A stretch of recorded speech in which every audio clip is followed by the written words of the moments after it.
Welcome to the Imperfect Dads Podcast. This is your host, Devin. We believe dads care deeply about their family and kids, but they don't always have a space to discuss what their life looks like. Our podcast is a space for dads to discuss the ups and downs of fatherhood and how they feel like they're holding it together or how they're not. Thank you for joining us for this episode. This podcast is part of the Never a Face Network. Make sure to follow them on Instagram or go to the website neverafacenetwork.com. On this episode, we have on Steven Stallings from the band Plot Points. Steve and I went to college together, but haven't really talked probably in like 15 years. So some of this conversation is catching up and remembering what Nashville is like when we both lived there. We talk about taking our now wives to shows we probably didn't think they would like, but bands that we really love, going to concerts by yourself, connecting daily with your wife, life in New York with a kid, taking your kid to baseball games, trying to store Christmas presents when your kids get older, realizing a scavenger hunt is fun for you but not for your kid, the years-long process of recording a new EP, all the ways he got busy and distracted from working on that new music, and the realities of making music when you work full-time and are a husband and a dad. Just like one more thing. Dad, just start the episode. Oh, my bad. Steven, has it been 15 years since I talked to you? What would you, maybe, if not longer? Just right at like 15 years. Wait. Might be a little longer. It honestly might have been that recording session was the last time we like spent time together in any meeting places. We might have been at shows together and like not really realized it. Yes. But like, yeah, we had that session in the spring of 2010. And then there's a good chance that we were both at like 5 to 10 Diarrhea Planet shows after that at the same time. It's probably, or like at I feel like Kinley Flynn and those guys would do house parties and we'd like end up at like a house. We either ended up at concerts together or at parties together, one of the two. You know what? That might have been because Kinley lived in the house I lived in before I lived there. So he totally came to parties at my house. Yeah. Yep, for sure. Yep. Which I do miss that feel like if someone is like, oh, college was such a good days, I think the casualness of hangouts. Because like right now, if someone walked into my house, I'd be like, who the fuck, who are you? Like, what's going on? I know. But like for some reason, age like 23, 24, because like I lived in East Nashville for a while with like John Gottschalk, if you remember that guy. And like, you just walk over and be like, who's in my house today? I don't know. Hopefully it's a good vibe. Let's see what happens. Yeah, man, I lived in this house off 12th South my last semester, and I was with Spencer Noe. You remember that guy? Yeah, man. Yeah. Mm-hmm. And a couple other like musician, recording engineer kind of guys, and their friends would just cycle in and out. I was like kind of the odd man out in the house, and they were great. It was a good vibe. But it would just be kind of random dudes, and then one day it was like somebody's birthday, so I tagged along to Pancake Pantry, and we were just like joking around about something, and then this guy Ben was like, it went from like kind of a hypothetical to like, oh yeah, like when I was on tour in Germany, and I was like, and it was Ben Rector, and he hadn't become what Ben Rector is now, but like it was 2011, like on the come up Ben Rector, and so now it's so funny to see him like soaring, and I'm like, that's that guy from like Ouch. Yep. Yeah. Classic old Nashville. I don't know what it's like now. There's still some of that vibe, but by the time we left, it was not so much. Yeah, we took a road trip down there last summer, and in the final hours of the trip, we were trying to do the like, all right, where should we go? What are our spots? Closed, Yep. closed, everything. Like 99% of everything we thought of. Even even down to the like, we don't want to really go to Cafe Coco, but like we went there at the end of our first date. It's gone. Yep. We went and saw Of Montreal at Cannery Ballroom, and then to Cafe Coco after on our first date. And both of those places gone. Yeah. I think Mike Millet's the reason I discovered Of Montreal, and I think I've been obsessed ever since. And I think it was, seeing them at like Mercy Lounge as a freshman, and there's such like a immersive experience to see live that I remember being like 19 and being like, what am I watching? And this is fantastic. Here we go. So this would probably have been like the next time they came through Nashville. I was like, it was kind of a Hail Mary to like when Maggie and I had just first barely met, and I was just like, I'm just gonna ask her out on a date, like whatever. who cares? Mm-hmm. And I took her to see Montreal because I was like, all right, if she can handle this, she can hang. Like she was a musical theater major, so I was like, I feel like this could be in a weird adjacent way, kind of like okay with her, and like if this doesn't weird her out, like she is probably pretty well rounded and flexible. Like so, it was a litmus test, and she was like, "That was awesome," but not cool. It wasn't the like, we're going to go have a in-depth discussion about the merits of, whatever. And so it was just like, yeah, this is cool. And it was a good, like, first gut check of like, could this relationship happen? I made Heather go see Cursive with me at Mercy Lounge once. And so that was my litmus test of like, here's a real obscure band that I've been obsessed with and will continue to be obsessed with. And they're like aggressive, but beautiful at the same time. And so if you're cool with seeing this version of me, you must really like me. So, and she did, still does for some reason. So that's good. You can be grateful every day. I am the same way. At one of the first like shows that I took Maggie to, she like didn't get the memo on like everyone wearing black and skinny jeans and like walking, but it was a rock the block, so it was like everyone was walking between exit in and the end. Yeah. And Diarrhea Planet was playing, and I was just like, "You're good here," and I just like ran into the pit.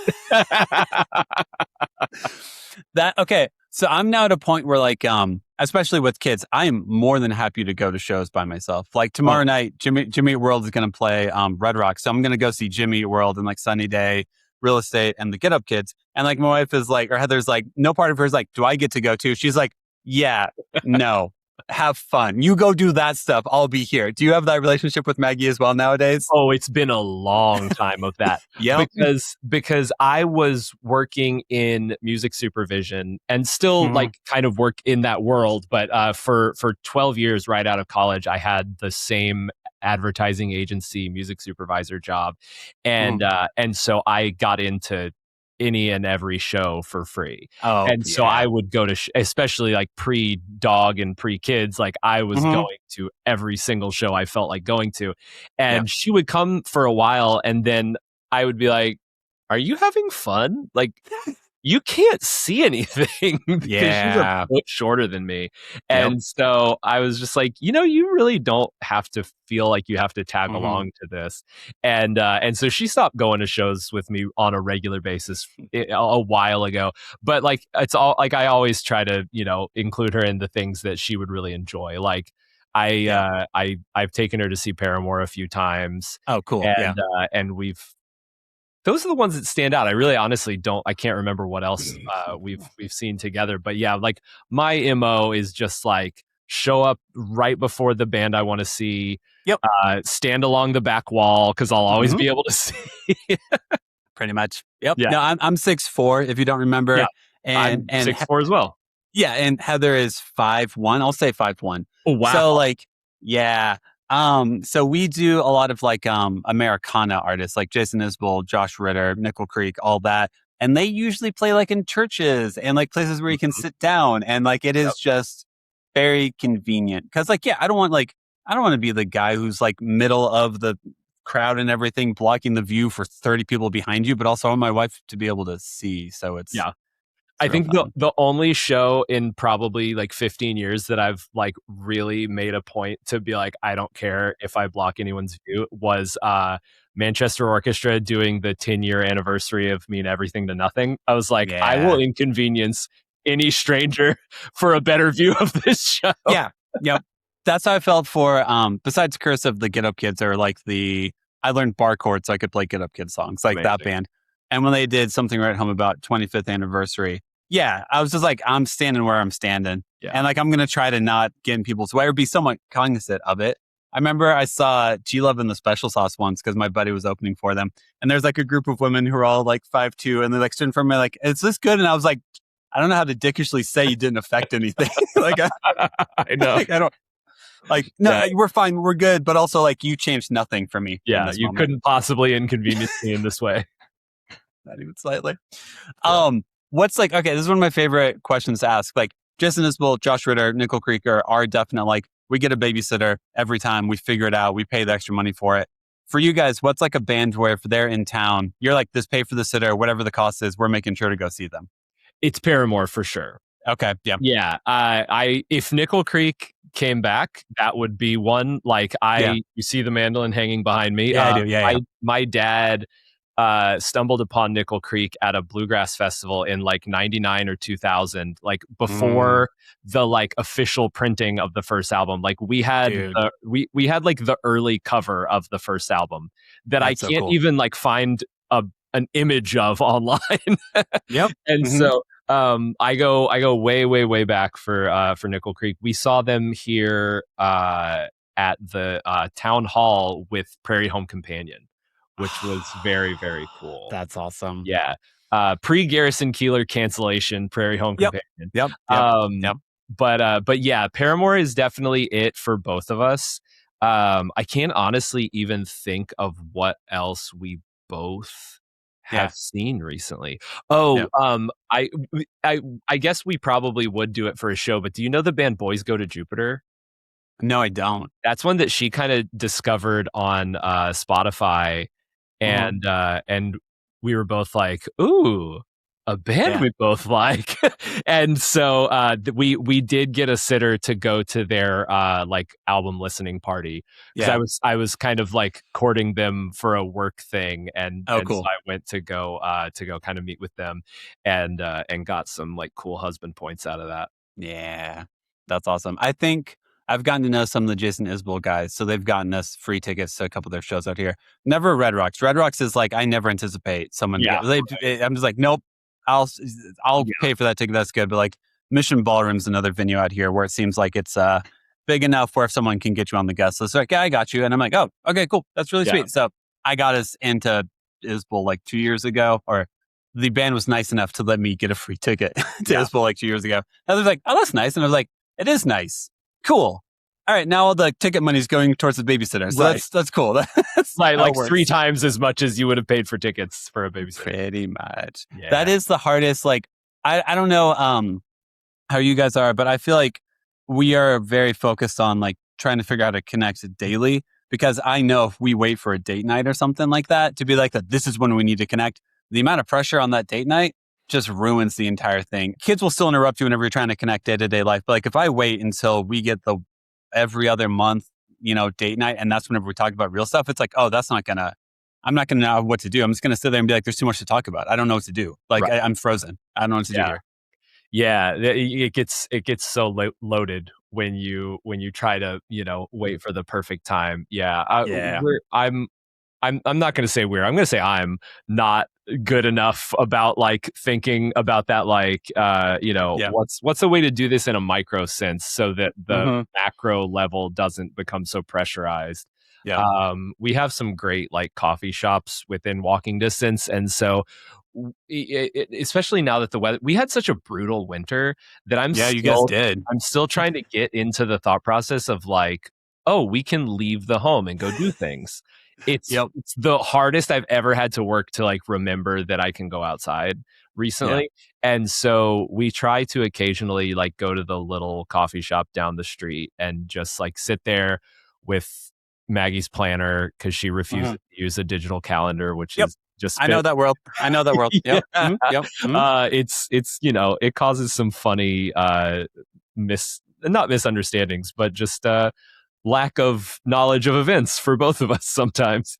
And so we'll go kind of do the catch up and talk about like more so than just like the what are you doing today, like where is this leading, what do you want to be working towards kind of things. Yeah I feel like Heather still does the physical planner, but then we'll also put it in her actual calendar. But like the actual process of like writing it down works for her. And like, I am now very pro. It's funny how much more organized being married makes you. Because, dude, 20-year-old me, I just showed up. Like, I was like, I'll get there whenever I get there. Like, I'm pretty sure this is happening today. And now it's like, I got 3 kids, man. I can't wing it. There's no winging it ever again.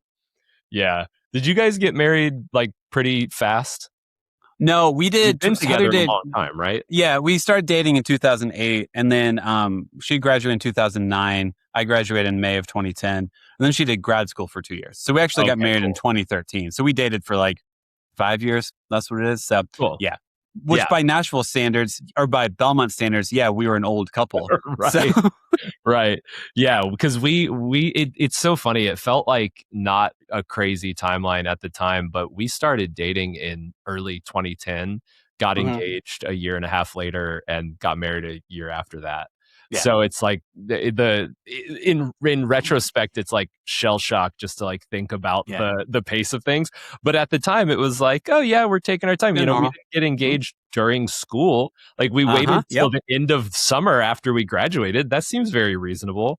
I remember being in school and being like, this is crazy. People are getting engaged. And then like 3 months later. Well, it's I mean, going to a small Christian college and being in the South, like, yeah, I mean, it is like all this, there are a lot of the stereotypes of like, you're going to college not for a degree, but to find a spouse. Like, I know, we both know people who were like, I want to be a pastor and I'm looking for my pastor wife. And you're just like, okay, that's an interesting dynamic. You're already saying, okay, cool. I won't talk to you about power dynamics and God at all. So that's fine. We'll just, I don't know how to be your friend and we'll see how this goes. Right. Yeah. You know, it was so not on my like to-do list. And it just, you know, it just happened like that. And it's funny in retrospect, but you know, as I'm sure you know, and it's the only way to really make it work. You just change over time and allow the other person's space to change and change together and make it work. Yep. We had our first kid so we had kids when we were 28, 30, and 33, I think. And like having our first kid at 28 for our friend group, like most of our friends' kids were already like 7 or 8. And we were like, we're not like late bloomers. We just weren't right. And like 28 isn't that young, like old. Yeah, we had our kid at 28. And when we went to our hospital visit at New York Pres on 168th Street in Manhattan, we felt like teen parents. Like everyone else there was like late 30s to 40. It was literally all these people in their late 30s, at least, us, and then a literal teen mom. Like we felt closer to the teen mom than the majority of people in that group. And like we were pretty much the first people in our friend group to have, you know, we made friends with people with kids, and we had, you know, like we had work friends with kids, but like in our actual like social circle, we were like the first by years. Yeah, which also like is like the trend for bigger cities and everything. So I mean, like it makes sense, but also like it's still confusing because I remember like being like, because whenever you have a kid, no matter how old you are, it's such like a life-changing event, identity-changing event that like I'm not like, oh, I should have done this earlier. I'm just like, we got pregnant at all? Like we have a healthy kid? Like that's freaking insane and awesome. So it's real fun. Yeah. Where do you guys live? Do you live in Manhattan or you're like Brooklyn? Where are you in New York? We used to live in Upper Manhattan. Now we are in Riverdale in the Bronx. Okay. Actually, Spuyten Duyvil. If anyone knows anything about the Bronx, it's one of those things. Like I'm from the suburbs of Houston, and if I say I'm from Houston and someone goes like, "Oh, I'm from Houston," I go, "I'm not from Houston." Where it's like microcosms, and it's easier to just be like, I live in the Bronx, like I live in Riverdale. But then it's like if someone grew up in Northern Riverdale, I'm like, I don't live up there. Like that's where Carly Simon grew up. That's where like JFK lived. I'm like, even though I'm like 5 minutes south of there, it's a distinct difference. So Spuyten Duyvil is the area of the Northwest Bronx we live in, and it's amazing. Yeah, like the majority of kids go to the public school. It's like a 10-minute walk away. There's a bunch of families in our building. There's not only families in our building that like have kids around our kids' age, but there's also like people who have kids my age who still live and raise their kids in this building. So it's it's really obvious like the longevity of this building that we live in, and I never want to move again because moving is the most miserable thing you can do. And you did it more recently than I did, and longer than I did. We had moved to Connecticut mid COVID, and so we were near my wife's family for a little bit, and then we kind of hit. Oh no, I know exactly what the moment was. It was the first snow and I had to shovel snow Oh. for the first time in my life, and I was like, Mhm. "We're going back." Because Maggie had been ready Uh-huh. to go back for a while, and I was like, "Honestly, I don't know. Like, I Mhm. think we probably belong in the city, but, like, it's, like, kinda too close to call so far." And then the first time I had to shovel snow in any, like, Yep. real sense, I was like, "I wanna live in a building with a Mhm. staff, and I don't care how Yeah. much I pay for that staff to shovel the snow." Yeah. I hated So, it so much. best kept secret of Colorado is that since we're so close to the sun, it just melts. Like, so, Wow. like, literally, like, it snowed, on, like, May 6th, it snowed, like, 7 inches. It was gone by the next day. That's Like, crazy. yeah, so, like, we live in a neighborhood with a lot of, like, older people, and, like, so sometimes I'm like, it'll be snowing in the morning, like, I need to make sure I got there and shovel it, and then by, like, 3 p.m., it's gone. So I'm That's like, "Oh, insane.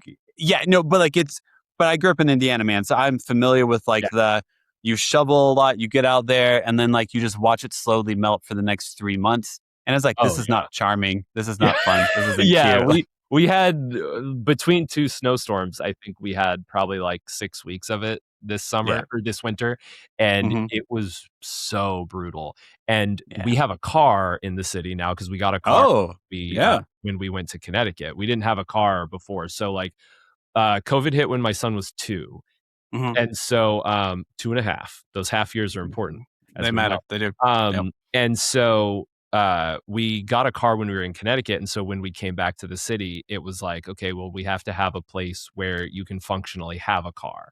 Because Mhm. in our old neighborhood in Washington Heights, the street parking is just like a parking lot. No one Yeah. actively uses their car unless, like, Yeah. kind of on the weekends or on holidays, and Yeah. so there's, like, street cleaning twice a week, and everyone just goes and double parks on the other side of the street for an hour and a half Yep. and sits in their car and then Mhm. moves back after the truck goes by. So, like, you can't have, like, an office job because someone has to be available to come sit in the car for an hour and a half twice a week. Yeah, of course. And Yeah, yeah. so we knew that, like, we can't live in a neighborhood where we have to deal with that, and we had some friends who had moved to Riverdale and had kind of gotten the lay of the land, before us, and so we live on a really great block where, like, above us, there are, a bunch of apartment buildings, and then everything south of us for a good long stretch is single family homes, and Mhm. so the population density is not your typical, like, New York neighborhood Yeah.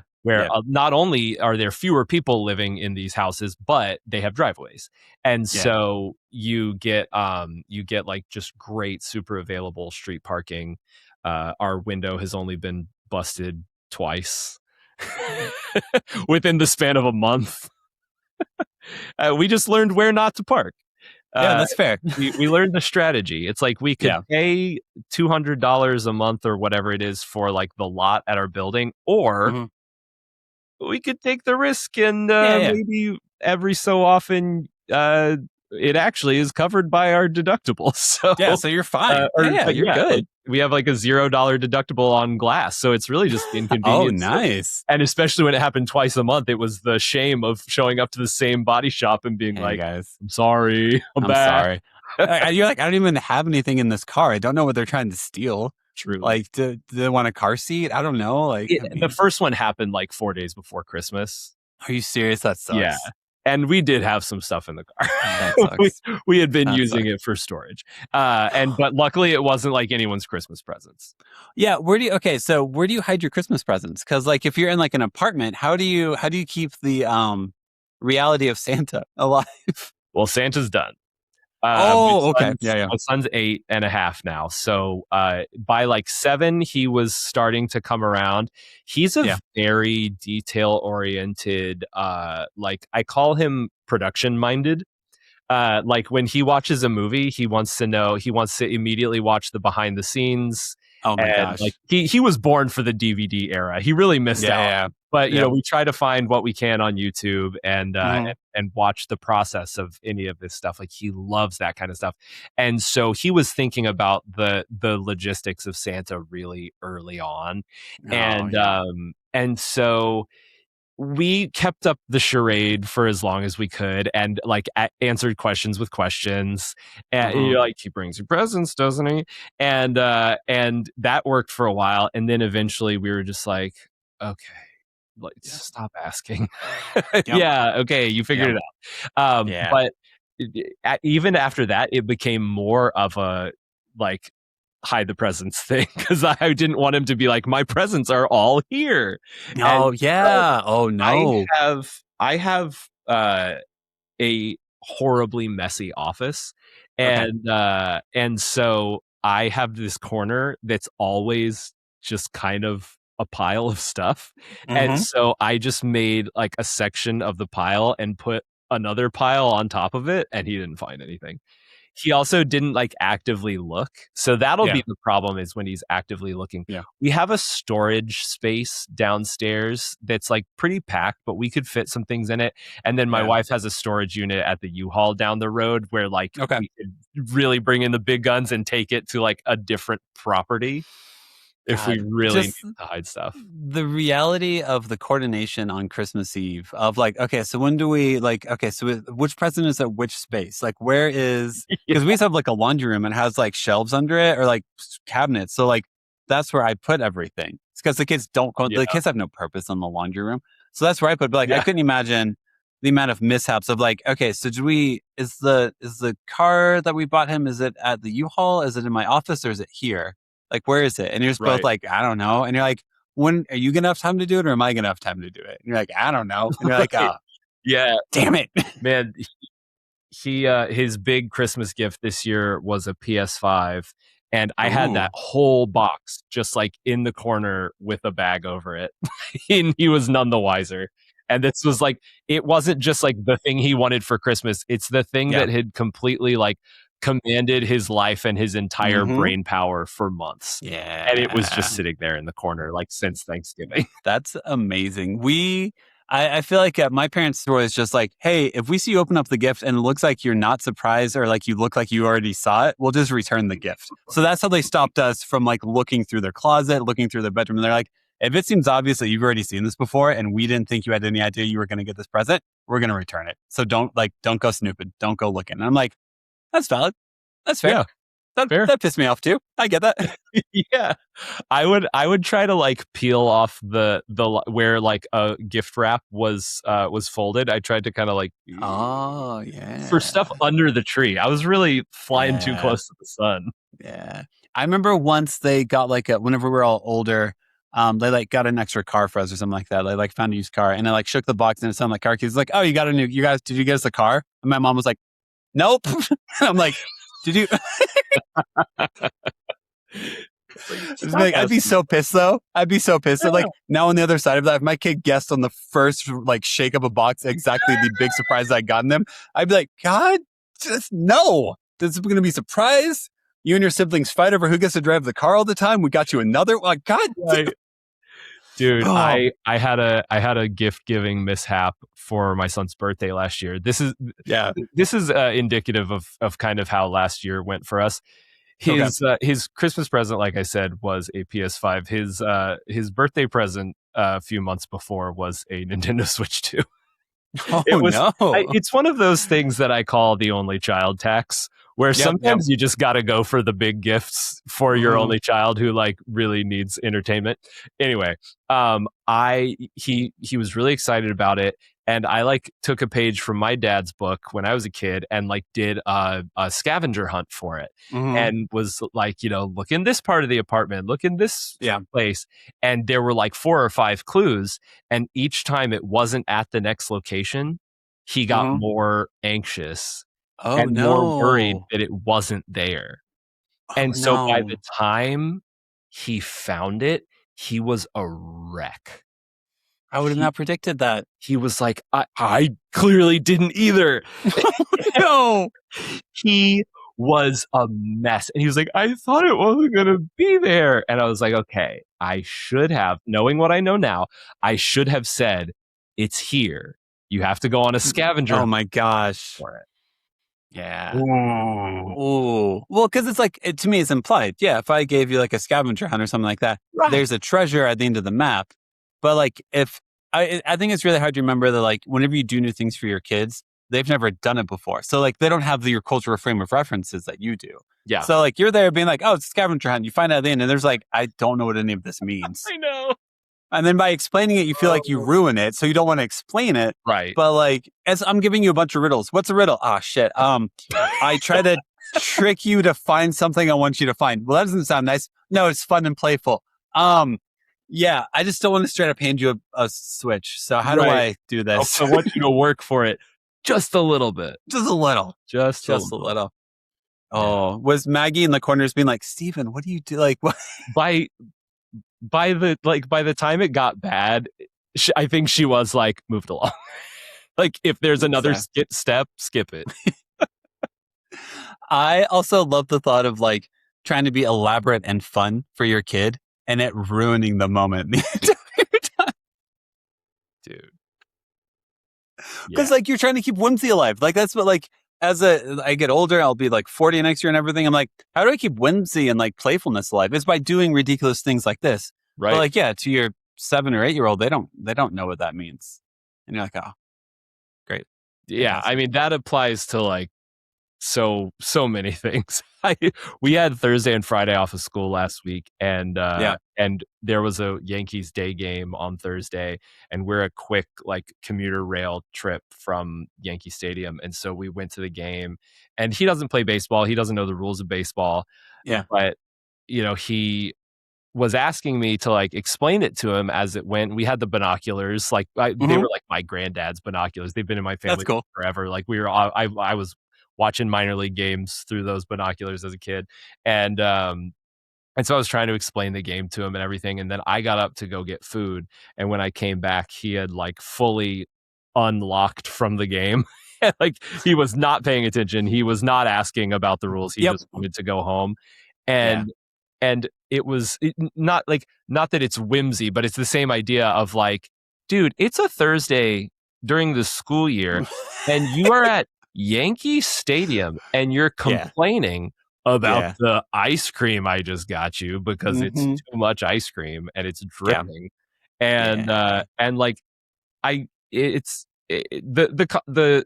reality of it is that he doesn't have any appreciation for baseball, and that's fine. But I grew up without a major league team in New Orleans, and then we eventually moved to Houston, and we, like, I had family in Houston, so I was always, like, cool with the Astros. But like, I grew up going to minor league baseball, and, like, the Cubs came and played at the Superdome one time, and it was, like, the event of the year. And so, like, to have been taken to any major league game on a Thursday as an 8-year-old, I would have been over the moon. Yeah. But he has this down the street, and honestly, like, Yankee Stadium kind of sucks.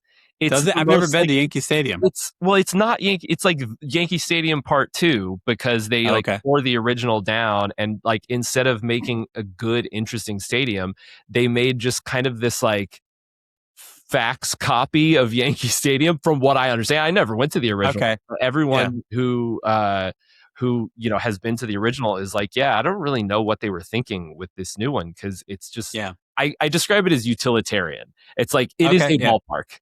There is food there. We have accomplished the ballpark. No. Yes. Like, is there a Shake Shack like there is at Citi Field? No.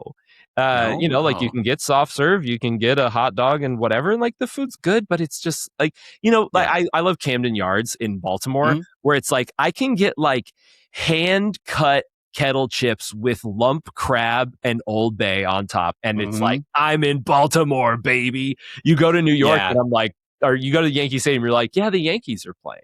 Like, that's about it. And so, I'm trying to not tell him that. I'm like, it's Major League Baseball, and he's like, I'm bored. Okay, whatever. Well, also, like, to me, like, the Yankees are, like, them or the Knicks are, like, the team of Manhattan. So, like, to me, I'm like, oh, that should be, like, a world-class stadium. It should be a world-class experience. And, like, I mean, Rockies games, like, the Rockies are awful, but, like, they're fun. Because, like, they've got, like, ridiculous hot dogs. It's a really cool park. They've got a playground. Like, they know that, like, the product on the field is just okay. Right. So what's your experience then? Like, you can bring in food if you want. Like, they've made it, like, really accessible to go to a game.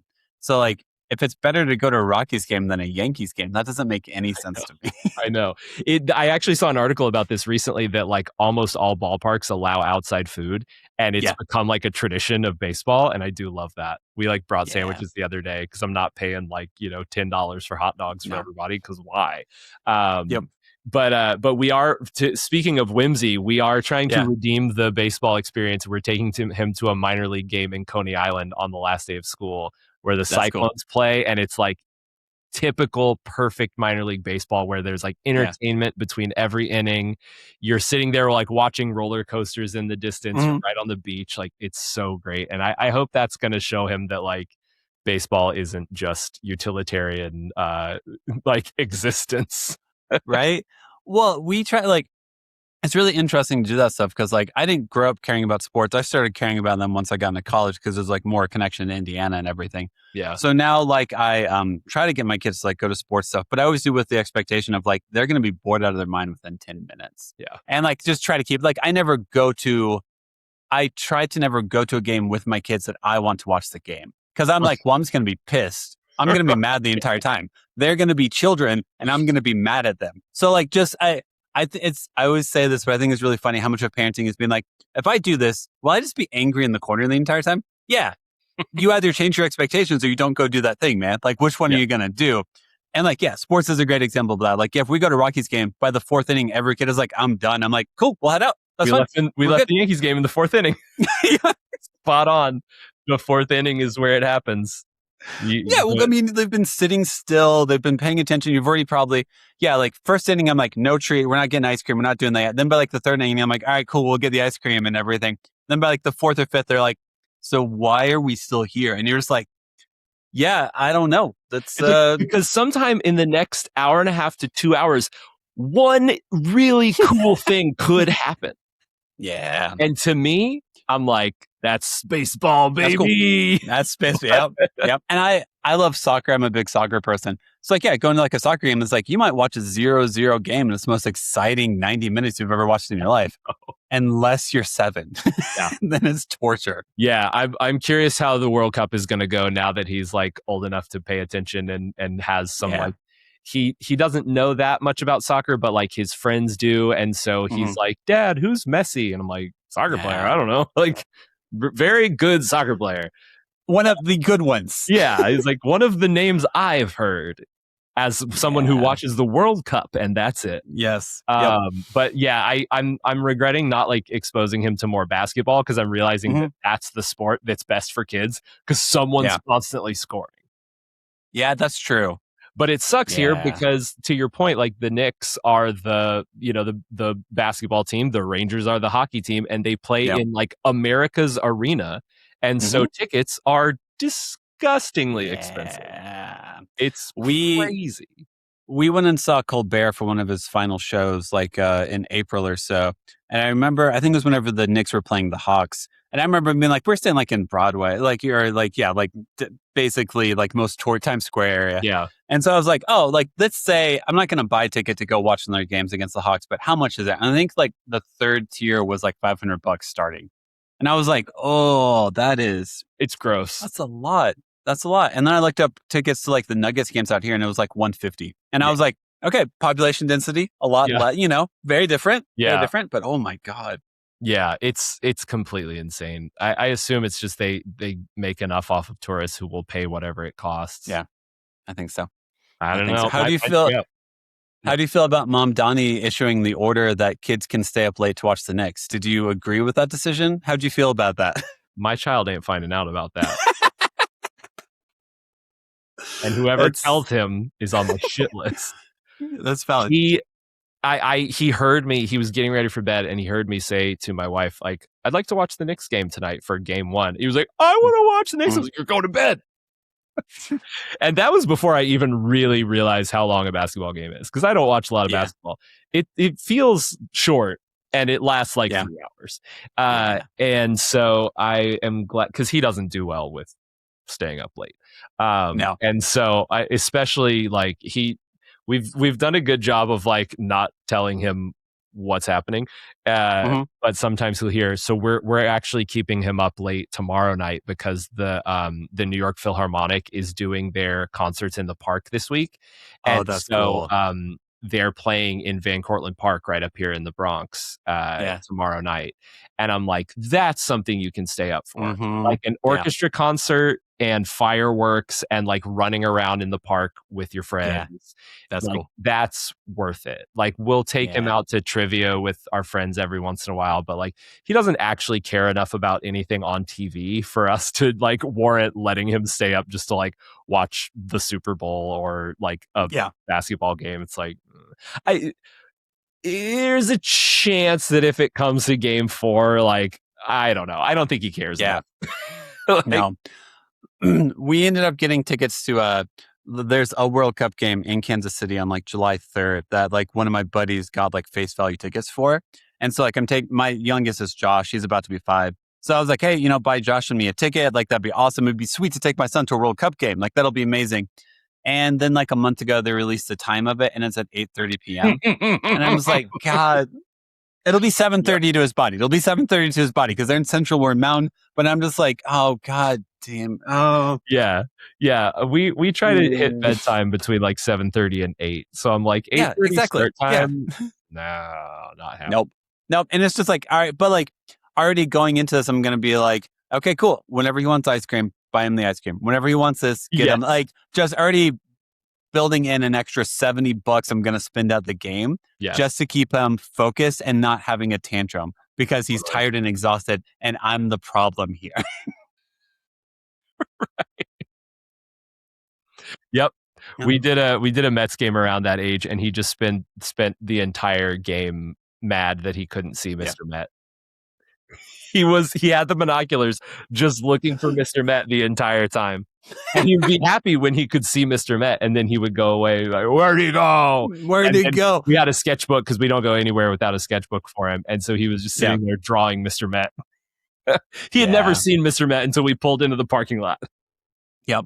My wife's family's all from like the Philly area. And I feel like if any of them ever found out who the Philly fanatic is, they'd have the same obsession. Just like, what is this creature? They got what Gritty is too. This?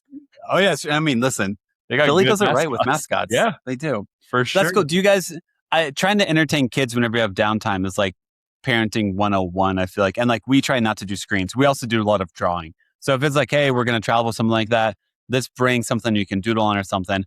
That way you can still like be entertained or not be like frustrated. We can't do what we came here to do, but not also just put a phone or a screen in your face. Yeah.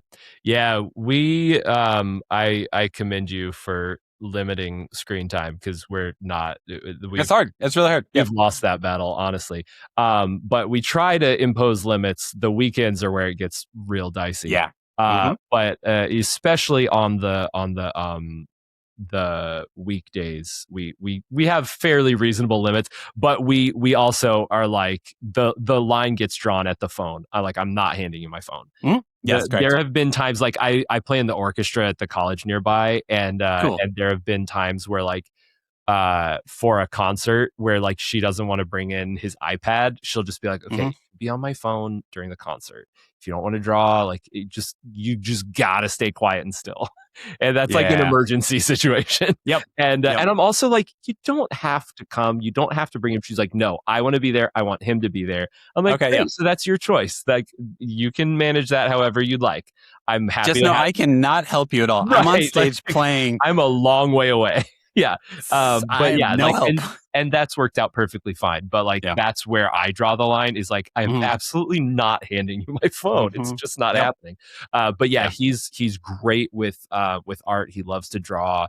And so that's like the number one, like it has to be in the tote bag to leave the house is a sketchbook and like 3 pencils freshly sharpened. The sharpener is by the door. That's like how much we have to have sharp pencils to get out the door. Yep. Yeah. That's awesome though. That's really cool. I haven't asked you about your new, before we wrap up and everything, I haven't asked you about new music and everything and all that. And I feel like your experience of trying to make new music is very dad-like, because didn't it take you like 2 years to record like 6 songs? Is that what you told me? Oh boy. It's 4 songs in 7 years. And your son is how old? Can you remind me? 8. Yeah. Okay. Yeah. That tracks. Yeah. So, Yeah. so I mean, the songs had been kicking around for a long time. And so for the longest time, it was like, my project is like writing and demoing, and I don't really care what happens from that. And then eventually, when like, I had a lot of time to myself because Maggie was working in theater. She was working out of town a ton for like all of 2015. She was on tour with Kinky Boots all around the country. Yeah. And That's awesome. and so like even before the tour, she was doing out of town contracts a lot. And so like I had a ton of time, no kid, no pet, like no one needing me, no one occupying my time. And so I had a lot of time to just like write and whatever. And so by the time like it gets a few years later and we have a kid, and like there's a lot less time to just like freewheelingly think and come up with ideas. It was like, okay, so I have like kind of a little stable of songs. Maybe I should actually do something with them. And so I sat down with this guy, Francis Garcia, who is he is in my like work circles, and he is like a super legit like old school 90s Austin pop punk guy. And they're actually, so his band had 2 songs in Biodome, I think. And sure, I know it's Biodome. I think it's 2 songs. And then they were like about to be the band in the prom scene in Clueless before it was Mighty Mighty Boss Tones. That's awesome. And so yeah, he's super cool. And like there's surprisingly not a lot of people in the like music supervision industry that came from like DIY and like local shows. And so I have really found my people that I've like glommed onto to be like, we share a similar background and aesthetic or ethic, whatever. And ethos, bam. Yeah. And so I just like asked Francis if I could come by his studio one day and just like played demos for him. And he was like, I really like this. Like, if you want to like come record, like this is my studio. Like it's not a for hire studio. And like, so my friends can just use it whenever. And I was like, that's amazing. That's not why I was here, but like, let's do it. And so I actually, this was 2019. I got my boss at the time was like a drummer. And have you ever heard of Chris Whitley? He's a 90s. He was in my understanding, I might be butchering this, but in my understanding, he was kind of a contemporary of like Jeff Buckley, Chris Isaac, but more bluesy. And so he my old boss Jerry was the drummer for Chris Whitley, and so we had just been talking about like doing something together for, you know, but it's work, so it's like you know, maybe at some point, and we're busy all the time. And so I asked him to play drums on it. I had a great buddy, this guy Rob Sanchez, who's back in Austin now, and we went into the studio and just banged out bass and drums for the 4 songs. And then I took some time, did all the guitars at home, like in the box, in like Native Instruments guitar rig, and Say Anything style. And then we were able to record vocals at the studio formerly known as Sorcerer Sound, which like way back was like Bob Dylan's studio, and more recently was owned by Mark Ronson. They recorded like parts of Tribe Called Quest albums there. They recorded like some Norah Jones stuff there, Amy Winehouse because of Ronson. And so like legendary studio. And my buddy, so you sharing a similar upbringing, I think you probably know who Five Iron Frenzy is. Of course, yeah. Well, how could you not? Yeah. So Five Iron's trombone player Dennis Culp is a work friend of mine, and his company was running the studio, and so he also very graciously offered up for me and Maggie to come in and record vocals, and that's really cool. So we were able to record vocals there and not just be like, well, I have an SM57 at home. There actually is a 57 vocal demo of Maggie's where I had to go relieve the babysitter from her vocal session, and I didn't like what they did, and so I used the demo vocal, and it sounds fantastic. I love the way it sounds. It's not that it's like better, but it's just like it was exactly down the line of what I wanted. And so technically I'll take a 1/8 vocal production credit on that. But yeah, so like we had some really amazing opportunities to use some friends' studios. And so I got all that done end of 2019. Going into 2020, I was working to like a mix down of the drums, so I didn't have all the mics stemmed out and everything. And so I give all my stuff back to Francis, and he's going to mix it at his studio. And COVID happens, and his studio was in this arts warehouse in Red Hook that got like completely shut down, inaccessible. Like no one could even go in the building for months. Seriously? And so like everything was just on hold. And so I had all this like energy and momentum, and like I even had a show booked for like first or something. So we were like a couple months out from like having to put a live band together and all this stuff. And so I just started over from scratch with like new songs, did everything. Like I used Propellerhead's mobile app and like got all the drum sounds I liked for it, and exported them, loaded them up into Logic, made my own little like drum machine options. And made like a little DIY EP that came out back in 2021. And then like returned back to these being like, okay, now for the real thing. And it took from like probably we moved back here in 21, and I think started like putting a little bit more energy into it, and then we finally finished mixes at the end of like 2024, got it mastered in beginning of last year, and then I was like, all right, it's done. And then it hit me like a ton of bricks, like, oh, you have to have like album art, and you have to have some sort of mind around like how to put it out and like visuals, and it just went back burner for so long. And I kind of want to like stop using DistroKid, so it's like I want to find another distributor. And then it was like, I'm already paying DistroKid because I put the 40s stuff, my old band that you recorded in college, like I put that stuff up in 2020 because that had never been on streamers. And so it's like I'm already paying for that, so like I can switch. Might as well. It's like the roadblocks you give yourself when you're like, I have to really put thought and effort into something. So I'm going to tell myself that like this part of it is what's stopping me. And and especially in the last year where it was like fully done and I could have put it out, I could have like slapped a single color cover on it and like called it a day. I started playing with Robert Gay, which I think I mentioned to you. I started playing bass for Robert. And then in talking about playing bass for Robert, I got a gig with some guys playing like soul jazz. Like they had this incredible like instrumental combo where I was like, did I tell you that I like barely play bass? They're like, yeah, just try it out. And so like, I got really fun gig, like really stretching my limits and like really working hard to like get up to snuff with these guys where I'm like the worst like player in the group by leaps and bounds.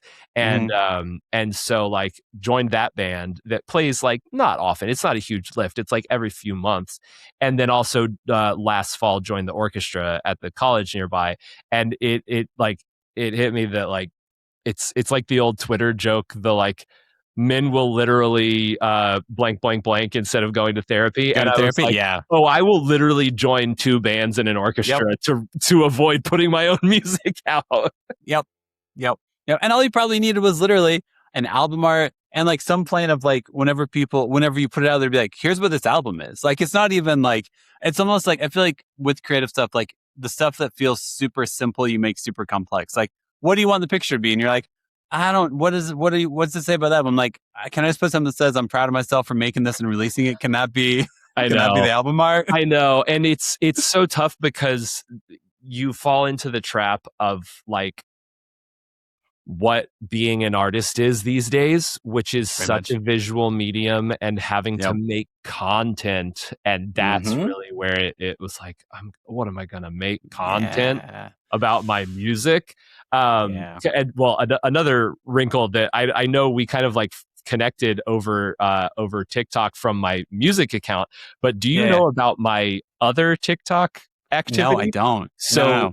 circa like early 2022, when Wordle was blowing up, I started a Wordle account on TikTok just to be like, I don't know, I've heard you have to like niche down and only talk about one thing. And so I started this separate account to talk about Wordle, and it blew up immediately. Are you serious? Like as of like day one, I had 2,000 followers. And then by like 2 weeks in, I had 10,000 followers and was interviewed by the New Yorker. Like blew the F up. And so I was literally making daily content for almost 2 years. Mm-hmm. But it was very formulaic. I was just on screen playing the game, and you know, it was that formula, and sticking to that formula is what made me stop like growing and made people stop caring.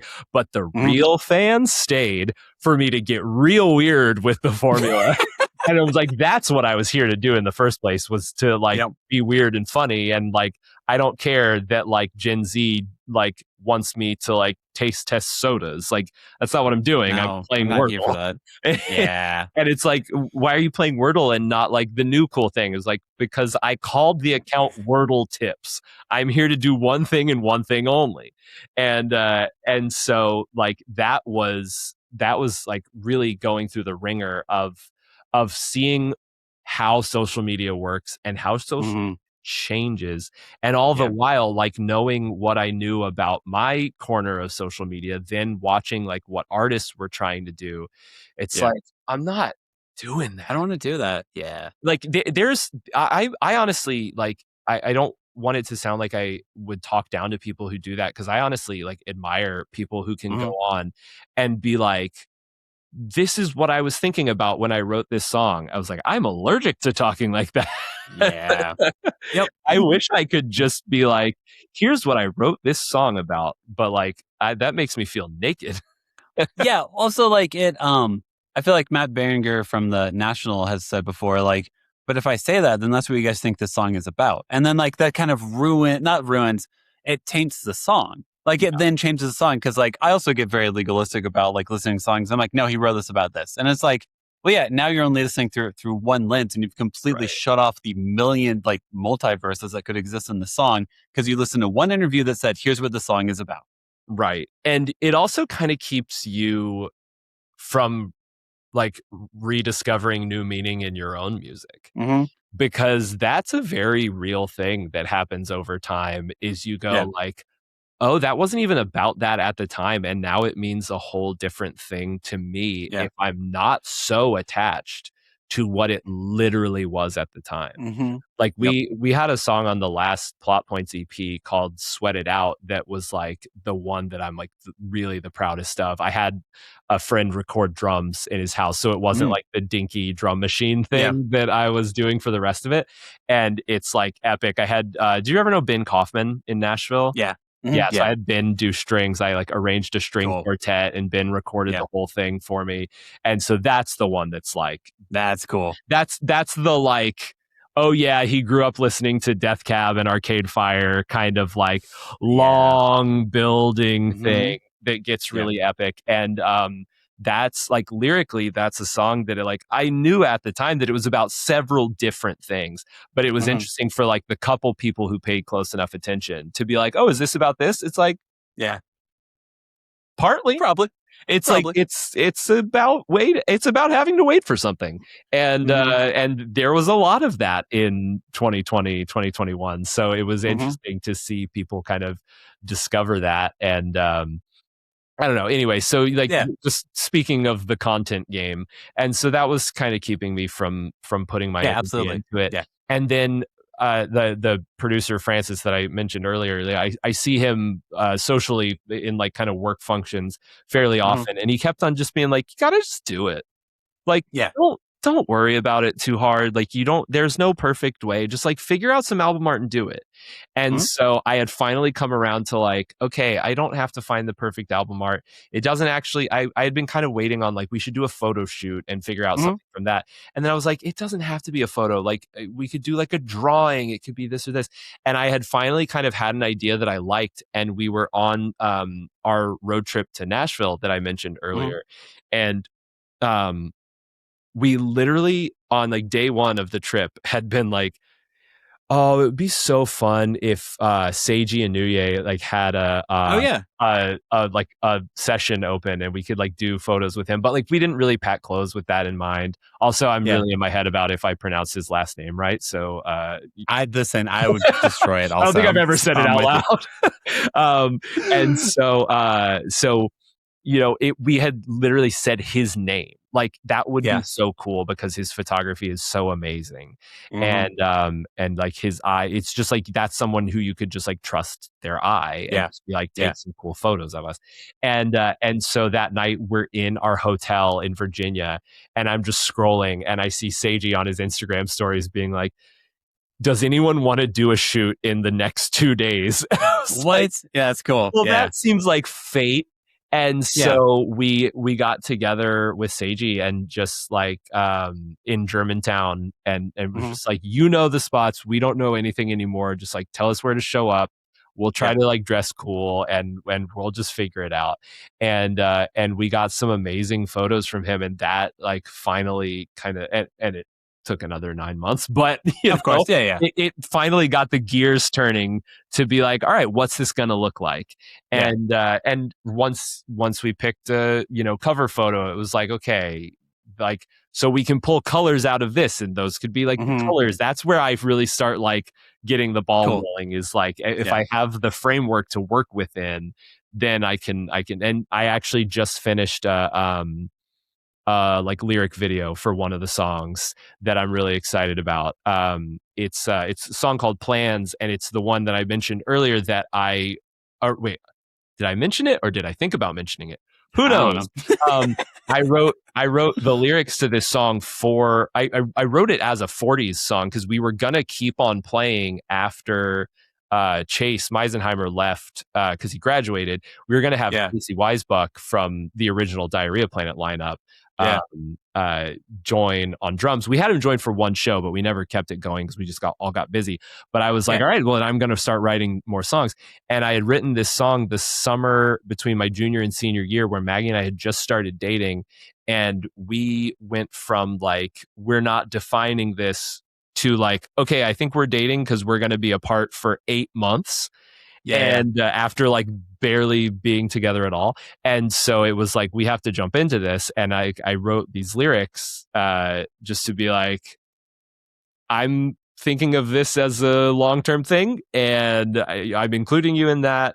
And, like seems kind of weird to do right now, but like, that's where I'm at. And so I've had those lyrics for 16 years. And then just in like kind of internal demos, just like turned it into a few different songs and finally landed on the one that we recorded. And so I was thinking about like, how can I like visualize this in a way that feels meaningful to the song? And I remembered that when she was on tour with Kinky Boots, she had a stop in Pittsburgh that I went out and visited her for.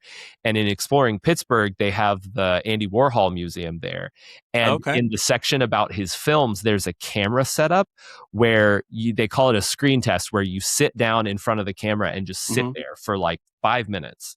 And I don't know, it's like a low frame rate. It like looks very old and it's black and white and it's really cool. And I was like, oh, I wonder if I still have that downloaded somewhere.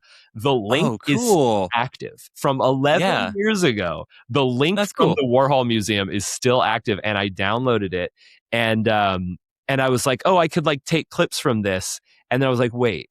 And I just kind of like took from the back and from the front and just put it together top and bottom because everything's vertical now, which is so annoying.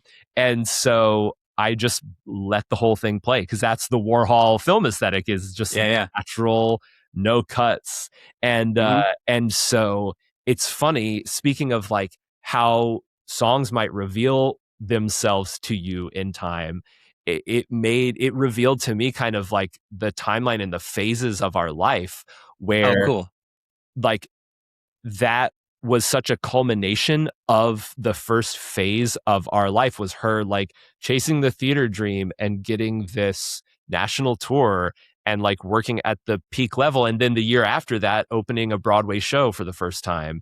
And like, you know, that, and then it wasn't long after that that we got pregnant, and she kept on pursuing theater for years after that. But it was like, it really hit critical mass before we moved into this next section of our lives. And in retrospect, what was that culmination now feels like preamble for the phase since, or phases since, really. And so it's wild to me. It doesn't mean the same thing to anyone else watching, but in like editing this, I'm like, this song about us like jumping in and committing really early on, being visualized by this like simultaneous peak and beginning all these years later. It's like everything kind of just collapsing in on itself. And that's cool. It's the kind of thing where like after spending so long being like, I can't make content, I'm like, I think I made some good content. That's cool. Yeah. It is the most obnoxious part of being a creative type, though, is the whole, how do I train the algorithm to like me? How do I get it to all that stuff? Because like, it's like, here's how many videos you have to post a day. Here's how much you have to do this. And like, at the end of the day, I know, at least for like this podcast, I'm like, if anyone finds this, I'm happy. So like, but I'm also not here the same to be like, here's what I was thinking about behind the scenes whenever I was talking to Steven on this episode. Like, no one gives a shit. Like, no one's going to care it's about that. Creating a body of work. Yep, it is. And like, honestly, but I also have that insecurity in me. Yeah, right. I'm not trying to go viral as a musician. Like, I don't want the viral audience's opinion about my music. No, not at all. No, that kind of accidentally happened because my wife posted this like reel where she just like did a trend. It was that Simple Plan, I'm Just a Kid trend from years ago, where it's like you recreate a picture from when you were younger. And we did that, like we were going out for our anniversary dinner, and it was like, oh wait, like before we leave, let's do this thing. And we shot this like 5-second video, and she spelled a word wrong in the caption on screen. Oh God. And so people started commenting, and then it snowballed from there. And it was like millions and millions and millions of views and thousands of comments, all ragging on me. Like for being a man with long hair first. And I mean, my hair's long now. My hair was like long. And so you had these weird, like, I'll call them international Catholics, where like English was clearly not their first language, and they had some really, really strict rules about how men should be. And so like I got that not only on just like myself and my appearance, but someone like went down in her feed and watched something where she had like posted a song from like the last Plot Points EP, and there was just this total stranger being like, this is absolute garbage music and you should be ashamed. And I'm like, well, I don't care about this person's opinion. But that's a good reminder that I really don't want that level of strangers' opinions about my music. But you know, so I'm not trying to like go viral. I'm not trying to build a huge audience online. And so I don't have to have it all figured out in the right way. And you really can just put it out, because it's about having a body of work and about having it accessible to people. Because like I kind of get the reverse side of this. But the thing that makes me crazy is when I go to a band's Instagram and I can't listen to their music. Or see a live video. I take a live video easily when all I can do is click on flyers for a band that's like really a band, and that's their full-time thing and they're making a go of it. I'm like, I should be able, I shouldn't have to click through to your link tree to go pull up my streaming service of choice to listen to your music. Because like at a certain point, if you make it that hard for me, I'm not going to do it out of principle. And so I'm like, I want to have the music out there. I want it to be accessible in like a meaningful way, in an easy way, where it's like, I don't want to have like 1,000 clips of the same song where you can't tell what the song actually is, because that's what works. It's especially on TikTok more so than Instagram, where like your grid doesn't matter as much, and you just have to you'd have to be constantly feeding stuff to the algorithm. It's like the thing that works is making 100 to 300 of the exact same video and just waiting for the algorithm to push it out to more people. And that's the last thing I'm going to do. I think it feels like as if I'm in high school again. And I think I want to feel pretty to a bunch of people that don't even vaguely give a shit about me. Like walking up to the cool kid table, being like, do you like my outfit today? And it's like, they won't even remember your name, man. And even if they said yes, they don't mean it. So like I want people to be able to find the stuff I create, but also like, it's a stupid game. And, and I hate it. Yeah, I'm kind of the same way where it's like, I want to have like integrity in the things that I do, but I'd also so much rather appeal to the weirdest people in the weirdest way than like get the approval of the table of cool kids. Like that's how I approached the Wordle content stuff, where I was like, I would so much rather alienate the wrong people than have the wrong people casually there. I started streaming Wordle games on TikTok because like for a while there, that was really where the growth was getting followers from live streams. For a long time I was just doing really normal live streams where I would like have the audience vote on like which word we should guess next, and that really gets people going because it gets engagement. The algorithm pushes it to more people. So what I learned was that if you play really bad, more people stop and watch. And so through a really weird chain of events, I starting every game on my streams with horse sorry mommy daddy, which is just a horribly inefficient way to play Wordle. It's awful. And then so the game was, you start with horse sorry mommy daddy. If you win, you go on to the next round, which is horse horse horse horse. And then you have two chances to get it. And at any point, if you lose, you have to go back to the beginning. So it's horse, horse, horse, horse, sorry, sorry, sorry, sorry, etc. And so people would stop in and be like, what are you doing? Why are you doing this? Have you ever played this game before? I called it the world's most unbeatable Wordle strategy. And so it even has like a slightly weird way of describing it. And like no one says most unbeatable. And so the right people really took to this. And that's where I'm like, those are my people. Those are the people I'm making stuff for. And it's a very small group of people. It does not reflect the like 113,000 followers that I have. No. It reflects like there's like 100 people in my Discord and maybe 20 of them are active. Those are the people. Those are the ones, That's the target. That's how I feel like, because I'll post like guitar videos from time to time, especially like buying a new Orange amp and everything. And there's so many obscure songs to know how to play guitar that I'm like, oh, everyone is familiar with Into the Fold by Cursive. Everyone's familiar with track 9 on Happy Hollow, right? And it's like, Devin, you're going to have 3 people that know that this song even exists, if you can even play it correctly. So I also have that very weird part of me that's just like, no. I'm going to play a Good Life song from an album from a band that no one knows exists besides like 20 people who lived in Omaha. And that's the target market I'm going for. Yeah. And then I talk myself out of it and I don't do it. But then some part of me is like, but what if you do it? And I'm like, no. That's not a part of my personality. I know if I want to feed every single day. Yes. You're going to appreciate this. I'm trying to remember the name of the song so I don't get it wrong. I saw the Carousel tour, the like Laura Jane Grace, Tim Kasher. Anthony Green. Tim played I really love Mama I'm Swollen.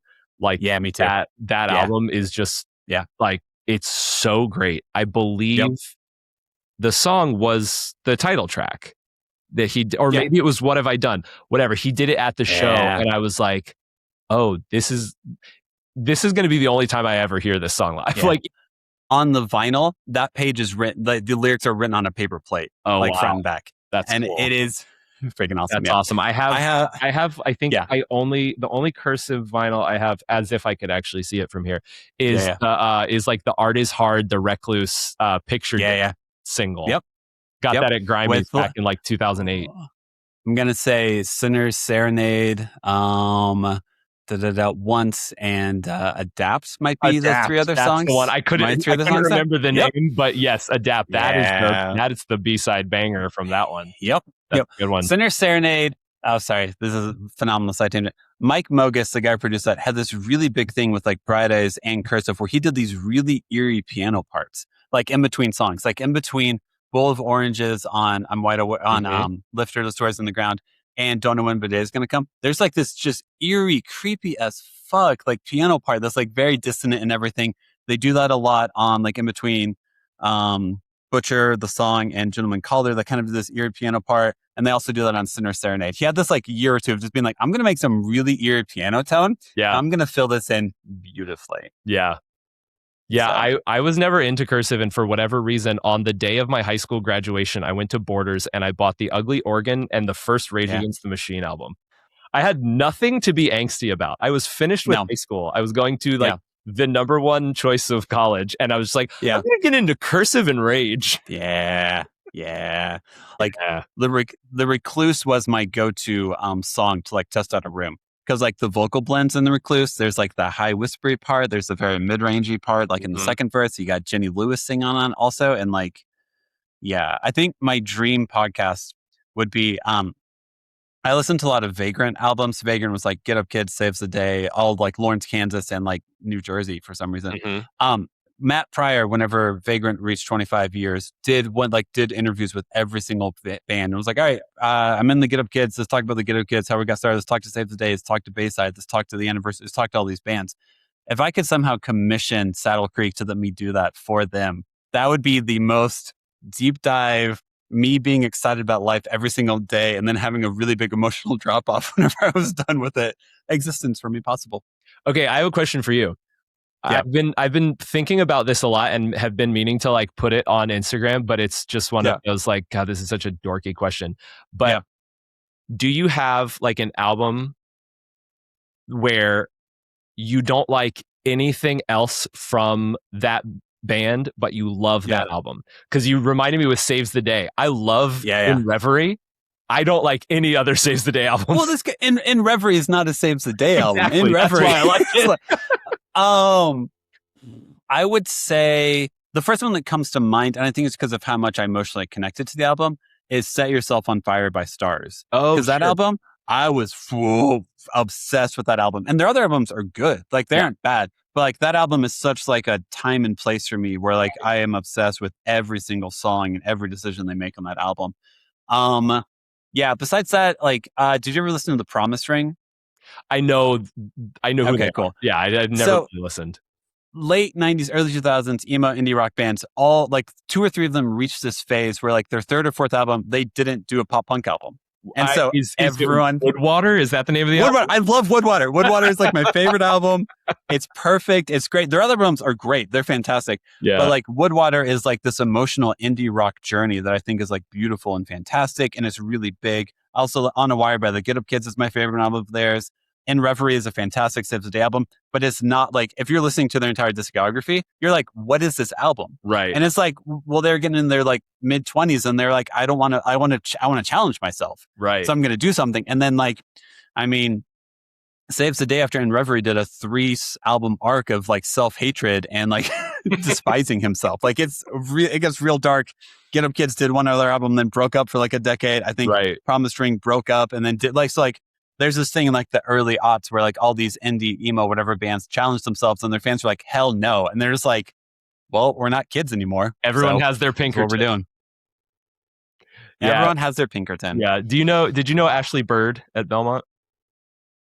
No, I didn't. The name sounds familiar. I was dating her roommate and Ashley had a copy of In Reverie around the apartment. And I was like, it would be funny to put this on. And then I like halfway through song 1, I was like, I really like this. Yeah. The other day I thought about doing because like the Orange Amp has like phenomenal like distortion built into and everything, about doing Driving in the Dark as like a random obscure TikTok video where I'm like, I think about 5 people will recognize this guitar intro and I will be really happy playing it. And it's really simple and really fun. So now that just encourages me, if I have the energy in 2 hours from now to plug in an electric guitar and hope I'm not waking up the entire family to do that. risky. I did the same thing a while back. I think I posted it on the Plot Points TikTok and definitely the Instagram, where I realized that you could sing the lyrics of the MXPX song that's not Chick Magnet, the biggest MXPX song. Like punk rock show or like punk rock show. Yeah. I'm going through the lyrics. I'm like, it's in the first line. To the accompaniment of the color spider songs from whatever yellow spider, orange spider, whatever. And so it's like, we ain't got no place to go, so let's go to the punk rock show. And it was just like, I think in the caption I was like, if this registers for you, you're my people. Like, this is not for everyone, but it's for you. That's it. That's awesome. I think what is that on Taylor Swift's new album? Honestly, Romantic is like the same chord progression as Where's My Mind or Teenage Dirtbag by Wheatus. And it's once you hear it once and realize it's like the exact same. Yep. Yeah. And then you're just like, you hear it and you're like, can't unhear this. Yep. Okay. Yeah. No way. Here we go. No way. Yes. Okay. Yeah. I'm going to wrap up. Yeah. That way I can actually, so Heather isn't like, where are you? Okay. So how I end every episode is ask every guest a series of 5 questions. First question is, did you have any backup names for your kid? Like, do you have anything that you almost named him? So we had our boy name locked from like when we first ever talked about having children, because our dad's first names are both Thomas. And so it was like, that's it. Like there's no way around that if it's a boy. We had talked about Lucy. My wife's mom's name was Lucinda. And so she went by Cindy. So it was like, it'd be fun to like do Lucinda, but then call her Lucy. And so that was kind of our closest thing. And then we found out we were having a boy and we were like, all right, it's locked in. No need to deliberate. Cool. Made it very easy. That does. Next question. Who's your favorite TV or movie dad? Or like what comes to mind first? You can do that also if the word favorite trips you up a bit. Okay, so I did my homework and I was familiar with this question.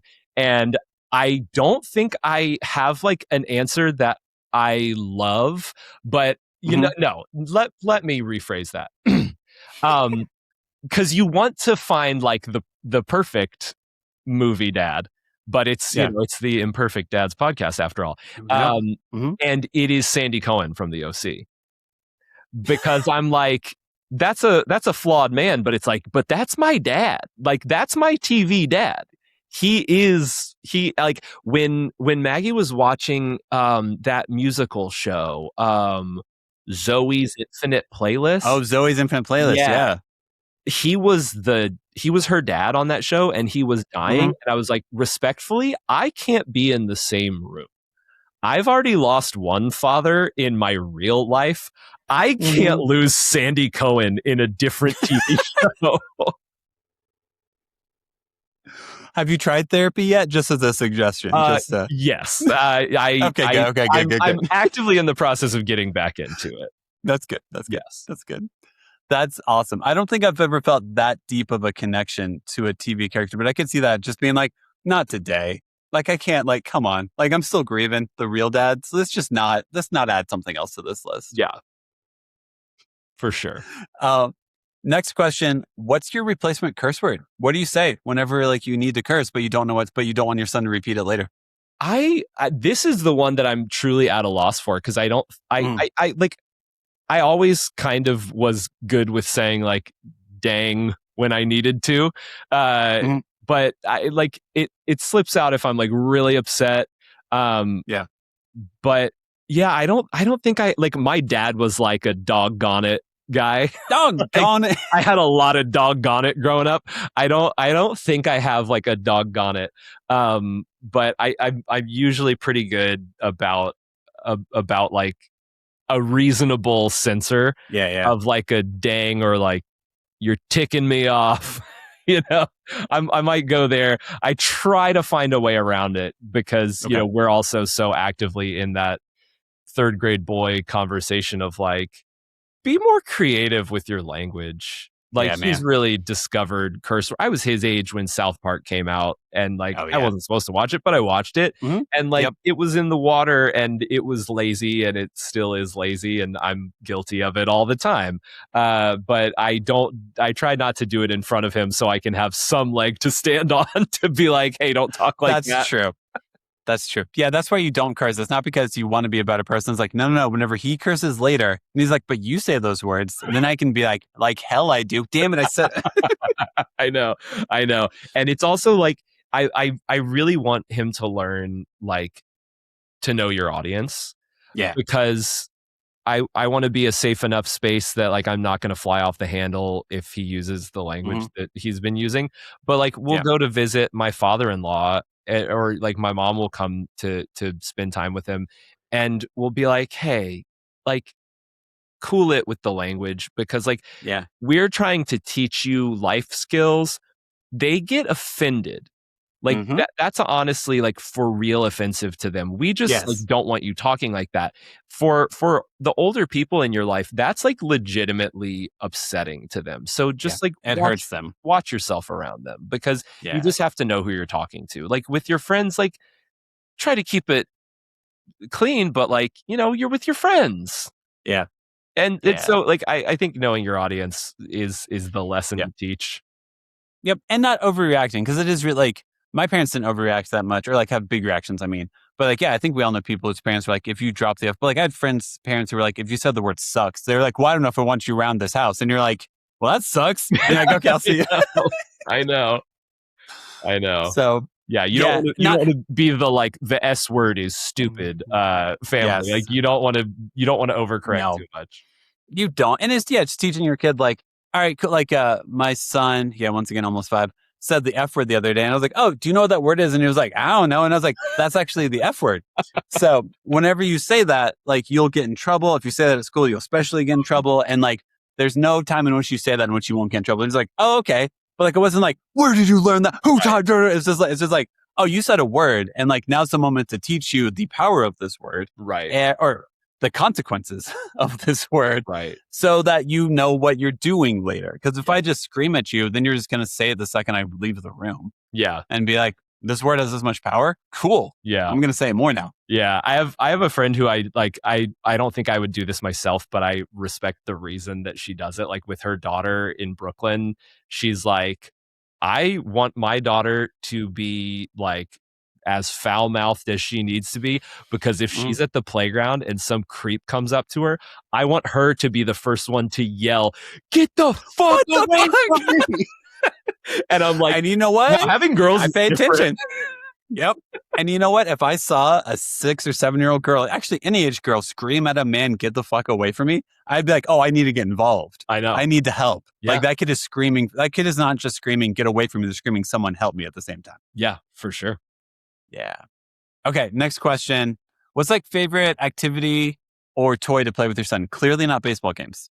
It is not baseball games. We watch a lot of movies.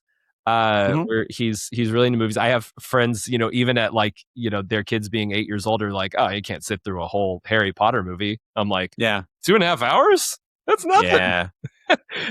And like he's been that since he locked in with movies. Like he has unlimited attention span. That's cool. We just went and saw Mandalorian and Grogu in the theater and just had a blast. Yeah. It was so much That's fun. Cool. And that's cool. Yeah, we I spend like a ton of time with him. So we do a lot. He's been actually getting into trying to like get better at basketball. So we've been going to the playground and playing some basketball, which has been really fun. And we go swimming a ton. We actually have a pool at our building. Which cool. is like part of why we moved to this building. And and so we swim a lot. I can't like keep up with the visual art stuff. So whenever he wants to draw, I'm like, you do that. You do that. I'm not going to draw because it's not, you're not going to be happy with my drawings. No, you aren't. Yes. Yeah. That's how I am too. So like my wife does the visual side of things with him. She's very talented in that department. But yeah, like we, you know, especially in the summer, we do a lot of swimming together. Lots of movies. That I guess that's probably the thing is like watching movies together. That's cool. Yeah. Nice. And then last question is, what's your least, since that actually ties with that a little bit, what's your least favorite kid show or movie? Like if your son wants to watch, is there anything where like, this is trash, this is garbage? You can do a song also if that helps out. Yeah. Well, I don't have a specific song, but I did have to warn someone recently. Do you know the band Charlie Bliss? No, I don't. You should. They're the greatest. Okay. They're like one of the great, more recent New York indie rock bands. Okay. And so I got to know some of them through just like work stuff. And their drummer Sam we've done quite a bit of work together for like composition stuff when I was at my old agency job. All that to say, they did for their last album press cycle, they did like one of those pitchfork under over things, and I think that was where Imagine Dragons came up, and they were all like dogging on Imagine Dragons, and I texted Sam and I was like, hey, here's the thing about Imagine Dragons. You will do everything you can to keep Imagine Dragons away from your children. And then once they're old enough, their school gym teacher will play every Imagine Dragons song for them, and you will have failed at your attempt to keep Imagine Dragons out of their life. And it's universal. I just found out that one of the songs that my son has been singing for years is an Imagine Dragons song that I didn't even know. Makes me crazy. Anyway, that's not my answer. That's true. Because my answer is The Descendants and Zombies and any of that like Disney Channel aesthetic stuff, because somewhere I guess the answer is High School Musical. Like High School Musical was like the fulcrum point for the Disney Channel, where like they went from making movies and shows to making Disney Channel movies and shows.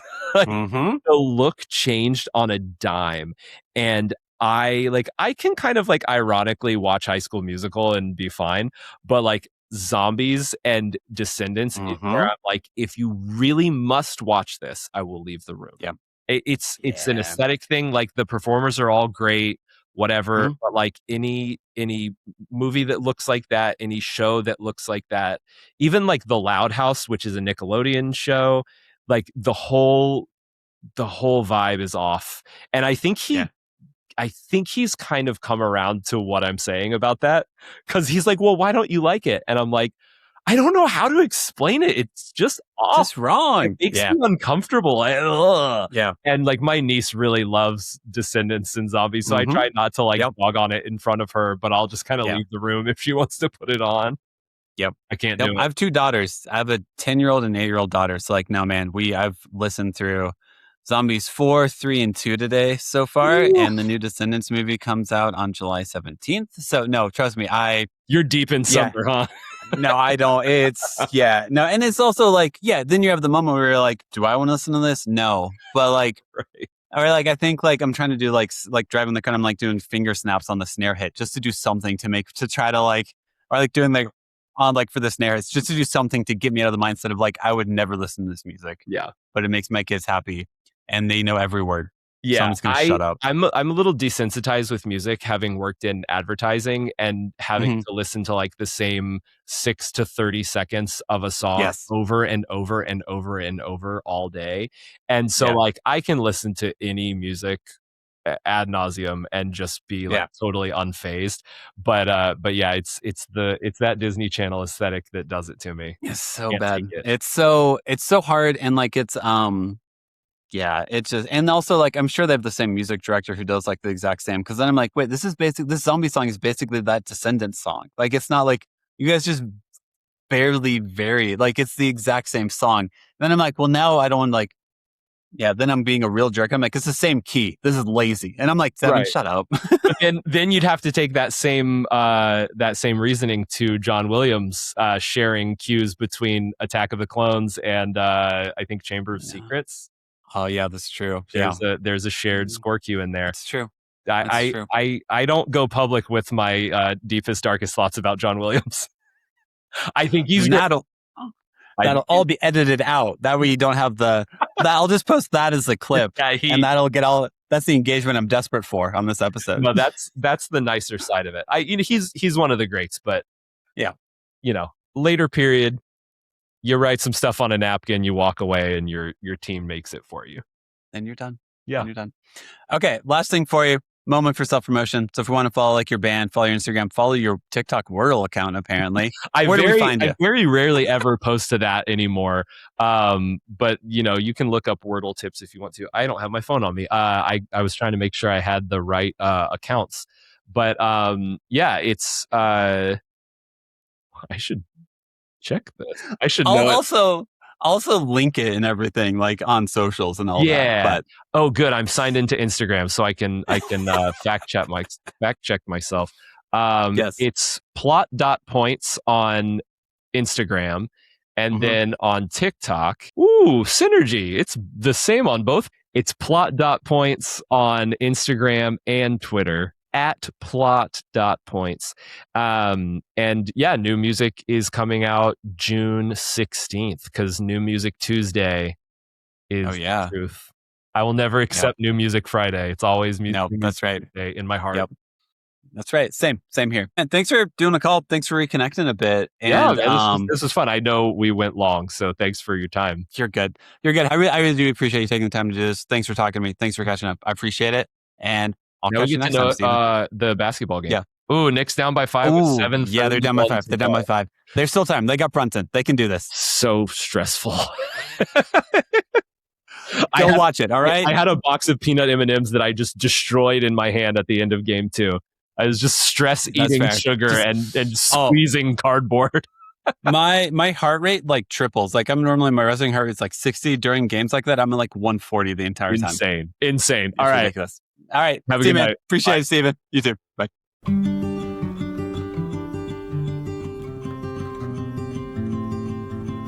Thank you so much for listening to the episode. Make sure to follow us on Instagram, TikTok, and YouTube at the Imperfect Dads Podcast. And make sure to give us 5 stars wherever you listen to us. Music, editing, and production is all done by me. Make sure to tune in on Mondays and most Thursdays for new episodes.